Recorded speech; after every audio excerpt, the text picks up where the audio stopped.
tunnel, a ridiculous camping area, not one, not two, but 3 dirt tracks, what I love about this place and what I don't like. All of that and so much more, you're about to see Eldora Speedway like never before.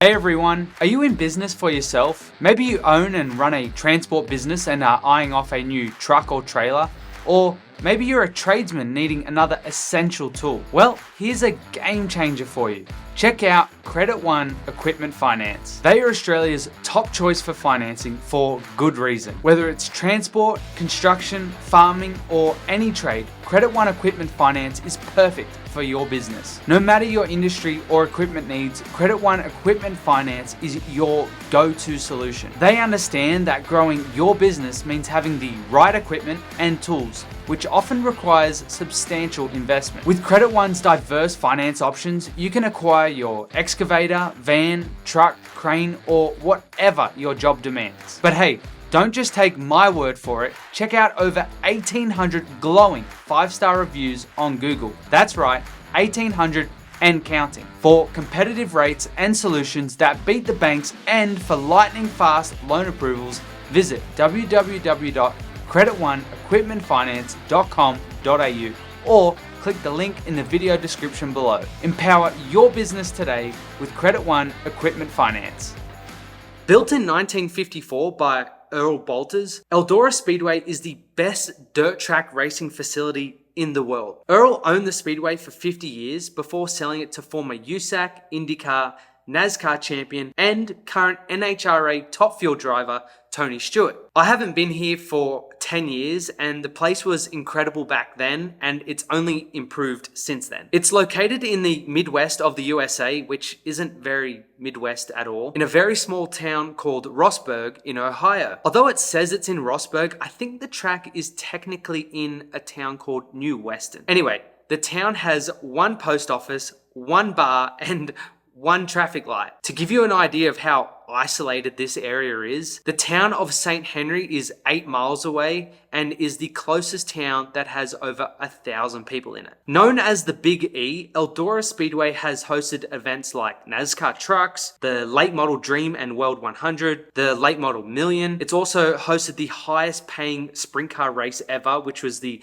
Eldora $1 Million race in 2023, which was won by Logan Schuchart. It's also hosted the Prelude to the Dream, which was a late model race with NASCAR drivers and the like competing in it. Oh, and my favorite event here at Eldora, which is probably the 2nd most prestigious sprint car race in the world, the Kings Royal. The track is run by its 8 full-time staff and lots of part-time seasonal employees. And trust me, they are all very passionate about their job. Some of them have been here for like over 40 years and are like 2nd, 3rd, 4th generation people working at the track. Very, very cool. The track itself is a half-mile in distance, a little rounder in shape than, say, Knoxville, and has a bit more of a D shape where the track backstretch is curved more than the front stretch. The track banking is said to be 24 degrees in the turns and 8 degrees on the straights, which is way more than you'll see anywhere in Australia. Amazingly, the banking used to be a lot more. To be honest, pictures and footage just don't really do the banking and width of this place justice. It's so banked that it's difficult for rigs to leave after rain. But the half mile isn't the only dirt track here at Eldora. There is actually 3. Since taking over, Tony Stewart has added the Little E, and then not many people know this, but Earl also built a mile-long track that was never used. Eldora hosts by far the largest crowd of any permanent dirt speedway facility. The internet says there's just under 23,000 permanent seats, but the hillside is unlimited. I'm told the track will never release their actual crowd numbers, but people tell me it's up around 40,000 spectators, which is by far the biggest of any sprint car event in the world. For context, what I would consider to be the most prestigious sprint car event, the Knoxville Nationals, brings a crowd of about 25,000 every year. Other than the backstretch here at Eldora, you can watch from just about anywhere. Unless you've been here, you probably can't really embrace the size of the viewing areas. Eldora is constantly improving, and I'm told that within a couple of years, we'll see a new front stretch grandstand, which will most likely have 2 tiers. If you've ever been to Eldora or watched on a screen, you would have noticed the huge camping areas. If you think the track is big, the camping area is ridiculously big. A worker here told me there's over 4,000 camping spots. Eldora doesn't own all of the camping zones, and I think the family that owns one of the zones won't sell their land because they happily make profits from Eldora's events each year. Parking on site is free, but camping comes at a cost. There's also free shuttles to and from the track for campers. I think that gives you an idea of just how big the camping areas actually are. For competitors and their families, they can use the Little E pits for their motorhomes. Some also park right next to the track up in turn 1. So we know where the competitors park their motorhomes, but where do they park their rigs or their haulers or transporters, right? Well, you should have worked that out by now. It's the Infield. This is another thing that just doesn't happen in Australia. For this particular event that I'm at, there are 60 plus teams here this week that comfortably fit on the Infield. There is also overflow competitor parking, if needed, located just outside of turn 3. Since we're on the Infield, we should probably talk more about it. Get yourself a pit pass and you can walk right on in. It's such a thrill to watch a race from right next to the inside wall. You don't have to though, because there is this building right in the center where you can stand on top, which fans seem to love. What is this building? Well, I don't think the entire building has a name, but it includes a lot. This is where the permanent infield toilets are. There's an ATM, which just seems wild because I'm not used to seeing facilities on an infield. There's a media center, which we'll talk more about a little bit later. A full trauma center, which can treat up to 5 people at once with a doctor and nurses for every major race event. I think that's pretty cool. This infield block is also unique because fans can walk up top and watch from the viewing deck. It's not quite as high as the haulers, but still a great view. The building also houses the infield concession stands. In those concession stands is fantastic food. If you've ever been here, you'd know Eldora to have great food, and it's pretty affordable too. There's pizza burgers, rib burgers, cheese balls. It's just good, okay? No alcohol is served in the pits, but Eldora is known for their famous Royal Flush and this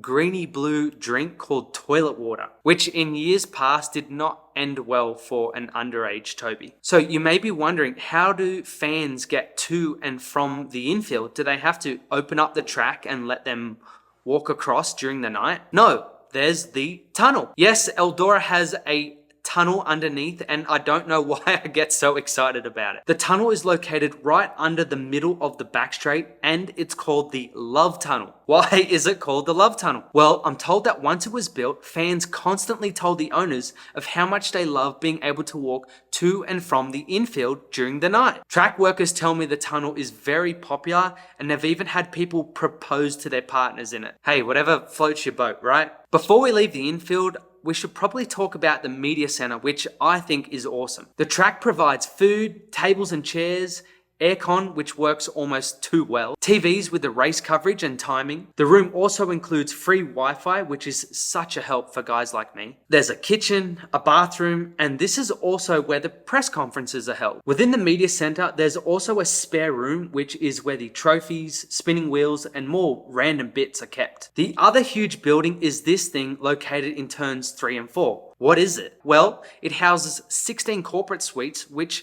I am in one of right now. I'm actually here on a Monday after the King's Royal creating content for you guys. So if you like this insight, please click subscribe down below if you haven't already for our Sprinter Hub YouTube channel. It really helps us to keep making this stuff. Although positioned in the turns, it's honestly an awesome view of the entire track. Underneath these suites is also a concession stand. What other buildings are there on site? There's the ticket booth, which is also a barn that houses a lot of the track equipment. And there's this other barn, which is used for things like driver autograph sessions. Unique to Eldora is this thing, the Eldora Ballroom. It's been here since the start in 1954, and it's just been renovated. The track staff just showed me inside a short time ago, and it is very, very nice. I wasn't allowed to get pictures or footage though, as it hasn't quite been launched just yet. The aim for the ballroom now is to host weddings and other events, as it has a full-blown bar, kitchen,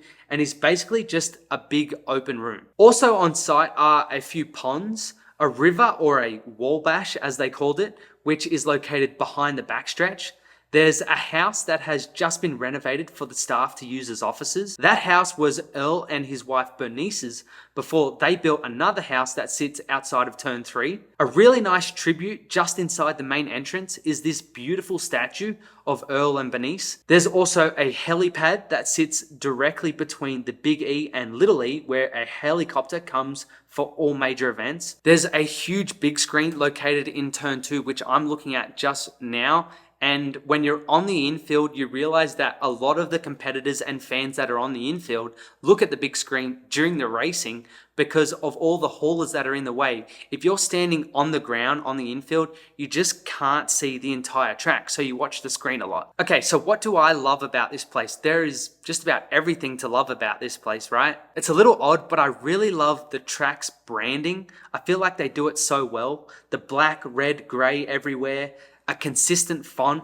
They really understand branding and execute so well. And of course, the racing is incredible and speaks for itself. What don't I like about Eldora? If I had to choose one thing that I don't like, it's actually not related to the track itself, but you're gonna hate me, but it's the format for the King's Royal. I just can't ever agree with it. In July, they have this 4-night sprint car event, but I feel like if the 4 nights were actually connected to each other like a Knoxville Nationals format, I feel like that would really help give the event more prestige. Sprint car racing is already extremely entertaining, and I just feel that our sport removes authenticity for fabricated entertainment sometimes with things like inverts. The track is also kind of in the middle of nowhere, but it's only a 2 or 3 hour drive from a few major airports. I really hope you all enjoyed this insight. Head to our socials if you want to connect and chat more, but what I'd really love you to do is make sure you've clicked subscribe